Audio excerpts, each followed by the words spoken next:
नमस्कार, आपका हमारे न्यूज चैनल UK24 न्यूज में स्वागत है।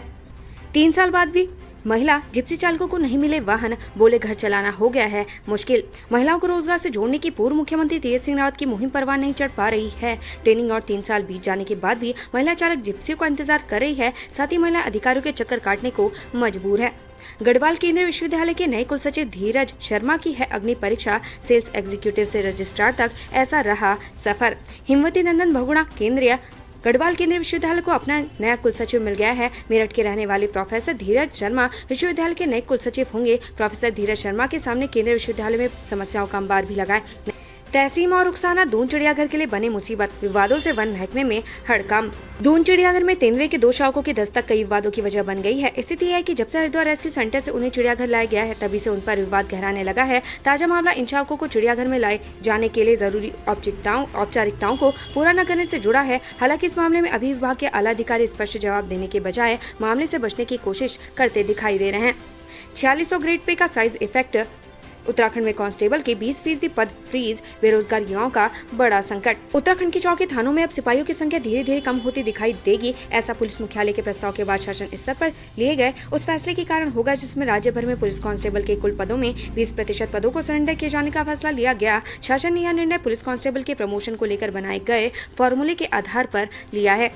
जल जीवन मिशन स्कीम, नैनीताल में खराब क्वालिटी के पाइप डालने की स्वतंत्र एजेंसी करेगी जांच, डीएम ने दिए आदेश। नैनीताल जिले में कई स्थानों से जल जीवन मिशन योजना के तहत लग रही पेयजल लाइन में निम्न स्तरीय पाइप लगाने की शिकायतें मिली थी। नैनीताल जिलाधिकारी वंदना सिंह ने स्वतंत्र एजेंसी को इसकी जांच सौंपी है। जल जीवन मिशन के कार्यों की समीक्षा बैठक के दौरान डीएम ने कहा कि घोटाला सामने आने पर कार्रवाई की जाएगी। उत्तराखंड स्टिंग ऑपरेशन, खानपुर विधायक उमेश कुमार को सीबीआई का नोटिस, वॉइस सैंपल देना होगा। खानपुर विधायक उमेश कुमार को 2016 के स्टिंग ऑपरेशन के मामले में सीबीआई ने नोटिस सौंपा है। पूर्व मुख्यमंत्री हरीश रावत और हरक सिंह रावत के बाद अब उमेश कुमार को भी नोटिस सौंपा गया है। सीबीआई उमेश कुमार का स्टिंग ऑपरेशन प्रकरण में वॉइस सैंपल लेना चाहती है। बीजेपी की झोली में होगी उत्तराखंड की 5 लोकसभा सीट, योजनाओं का मिला लाभ, प्रेमचंद अग्रवाल। आगामी लोकसभा चुनाव 2024 को लेकर सूबे में सियासी हलचल देखी जा रही है। बीजेपी इस बार भी 5 सीटों पर काबिज होना चाहती है। यही वजह है कि तमाम सांसद और मंत्री अब ग्राउंड पर नजर आ रहे हैं। इसके अलावा कई कार्यक्रम भी आयोजित किए जा रहे हैं। मोदी सरकार के 9 साल पूरे होने पर उपलब्धियों को गिनाया जा रहा है। इसी कड़ी में कैबिनेट मंत्री प्रेमचंद अग्रवाल ने सरकार की उपलब्धियां गिनाई और 5 सीटों को जीतने का दावा किया। नैनीताल नगर पालिका क्षेत्र की होगी जियो मैपिंग, भवनों की मिलेगी सटीक जानकारी। नैनीताल में जियो मैपिंग का कार्य शुरू हो गया है, जिससे अब नैनीताल नगर पालिका को शहर में बने भवनों की सटीक जानकारी प्राप्त होगी। साथ ही नगर पालिका राजस्व की भी प्राप्ति होगी। डेंगू को लेकर स्वास्थ्य विभाग अलर्ट, सीजनल बीमारी की रोकथाम के लिए सीएमओ को मिले ये निर्देश। केंद्रीय स्वास्थ्य मंत्री डॉक्टर मनसुख मंडाविया की अध्यक्षता में वर्चुअल बैठक में स्वास्थ्य मंत्री धन सिंह रावत ने विभाग की तैयारियों की जानकारी साझा की। इसी बीच उन्होंने प्रदेश में स्वास्थ्य मंत्रियों का चिंतन शिविर आयोजित करने पर केंद्रीय स्वास्थ्य मंत्री का आभार भी जताया। अंकिता भंडारी हत्याकांड, कोर्ट नहीं पहुंचे मुख्य गवाह, जाने वजह। उत्तराखंड बहुचर्चित अंकिता भंडारी हत्याकांड में कोटद्वार सिम्मचौड़ स्थित अपर जिला और सत्र न्यायालय में 3 मुख्य गवाहों की गवाही होनी थी, लेकिन केस का मुख्य गवाह अंकिता का दोस्त पुष्पदीप कोटद्वार न्यायालय नहीं पहुंच पाया, जिससे गवाही के लिए 17 जुलाई की तारीख तय की गई है। वहीं कोटद्वार न्यायालय में हत्याकांड से जुड़े साक्ष्यों की जांच के लिए वरिष्ठ पुलिस अधिकारी भी मौजूद रहे। नैनीझील की तलहटी में तेजी से कम हो रही ऑक्सीजन, अस्तित्व को बचाने के लिए कार्यशाला में हुआ मंथन। नैनीझील के संरक्षण और संवर्धन को लेकर जल शक्ति मंत्रालय, भारतीय प्रौद्योगिकी संस्थान रुड़की, वन अनुसंधान संस्थान देहरादून और centre for ecology development and research centre के तत्वाधान में 1 दिवसीय कार्यशाला का आयोजन किया गया। इस बीच नैनी झील की तलहटी में तेजी से कम हो रही ऑक्सीजन की मात्रा, झील में तेजी से बढ़ रही गंदगी और जल स्तर को नियंत्रित किए जाने को लेकर कुमाऊं विश्वविद्यालय के वैज्ञानिक, स्थानीय निवासी, पर्यावरणविद समेत अन्य लोग ने अपनी प्रतिक्रिया दी, ताकि नैनी झील के अस्तित्व को बचाया जा सके। यूसीसी पर रार, समान नागरिक संहिता पर कांग्रेस बोली थोपा जा रहा कानून, बीजेपी ने पलटवार कर दिया ये जवाब।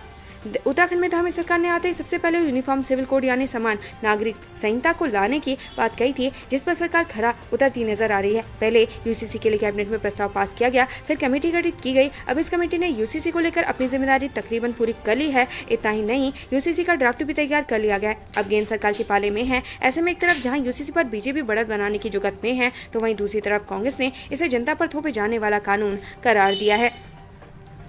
कैबिनेट मंत्री प्रेमचंद अग्रवाल ने कांग्रेस को घेरा, वहीं दूसरी तरफ बात चाहे बीजेपी की करे या फिर उत्तराखंड सरकार की, सभी यूसीसी का फायदेमंद बता रहे हैं। सरकार और बीजेपी से जुड़ा हर व्यक्ति समान नागरिक संहिता की तारीफ कर रहा है। कांग्रेस के विरोध में केवल बीजेपी के विरोध करने की आदत बता रही है। सरकार में कैबिनेट मंत्री प्रेमचंद अग्रवाल का कहना है कि कांग्रेस केवल विरोध की राजनीति कर रही है, विपक्ष के पास विरोध करने के अलावा और इस वक्त कोई काम नहीं है। क्या बोली विधानसभा अध्यक्ष रितु खंडूड़ी। कैबिनेट मंत्री प्रेमचंद अग्रवाल का कहना है कि बीजेपी सरकार की ओर से जनहित में जो भी फैसले लिए जाते हैं उसे जनता को स्वीकार्यता है, लेकिन विपक्ष को यह हजम नहीं होता। वहीं विधानसभा अध्यक्ष रितु खंडूड़ी ने भी यूनिफॉर्म सिविल कोड को लेकर रही गतिविधि पर अपनी मुहर लगाई है। उन्होंने कहा कि देश में रह रहे अलग अलग धर्मों और समुदाय के लोगों के लिए इस तरह के कानून की बेहद ही आवश्यकता है जो कि सभी को एक समरूपता दे। दून में सरकारी भूमि पर बने मकानों को किया गया ध्वस्त। मसूरी में एमडीडीए ने गौशाला और फ्लैट सील किए। देहरादून और मसूरी में शुक्रवार को प्रशासन ने अतिक्रमण के खिलाफ कार्रवाई की। एक तरफ जहां देहरादून में नगर निगम की टीम ने सरकारी भूमि पर बनाए गए 7 पक्के टीन सेट मकानों को ध्वस्त किया, तो वहीं मसूरी में देहरादून विकास प्राधिकरण ने गौशाला और फ्लैट्स को सील किया।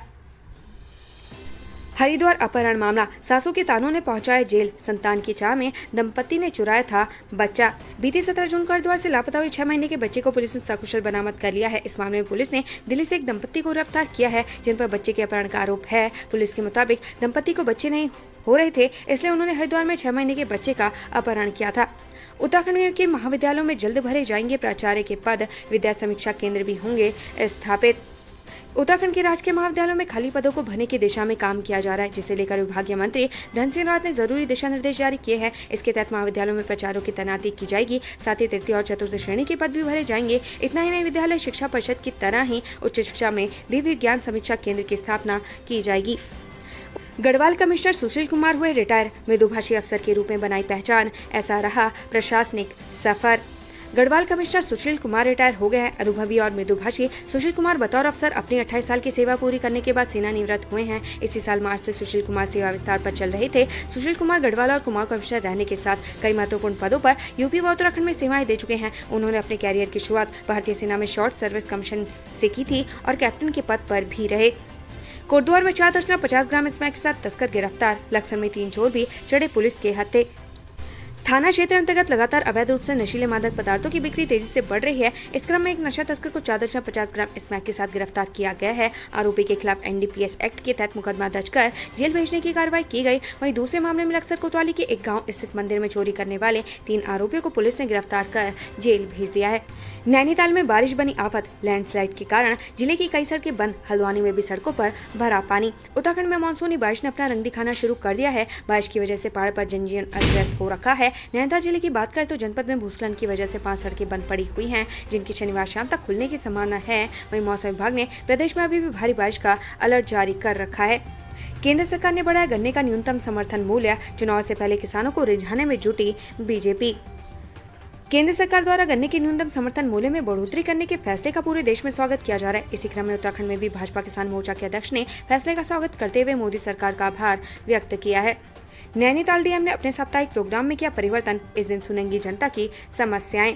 नैनीताल जिलाधिकारी वंदना सिंह ने अपने साप्ताहिक प्रोग्राम में परिवर्तन किया है। इसके तहत अब जन सुनवाई का कार्यक्रम बुधवार की बजाय गुरुवार को किया जाएगा। वहीं शनिवार के दिन अधिकारियों के साथ होने वाली समीक्षा बैठक अब शुक्रवार को होगी, जबकि शनिवार को जिले का स्थल निरीक्षण और इस गाँव में लगने वाले कैंप कार्यक्रम आयोजित किए जाएंगे। इसके अलावा सोमवार, मंगलवार और बुधवार को वो नैनीताल में बैठेंगी। मसूरी में 24 जुलाई को यूकेडी का महाअधिवेशन। वरिष्ठ नेताओं को बाहर का रास्ता दिखाने की तैयारी। मसूरी में 24 जुलाई को उत्तराखंड क्रांति दल का महाअधिवेशन आयोजित होगा। ये जानकारी वरिष्ठ नेता जयप्रकाश उपाध्याय और परमिला रावत ने प्रेस कॉन्फ्रेंस में दी। साथ ही कयास लगाए जा रहे हैं कि वरिष्ठ नेताओं को बाहर का रास्ता दिखाया जाएगा।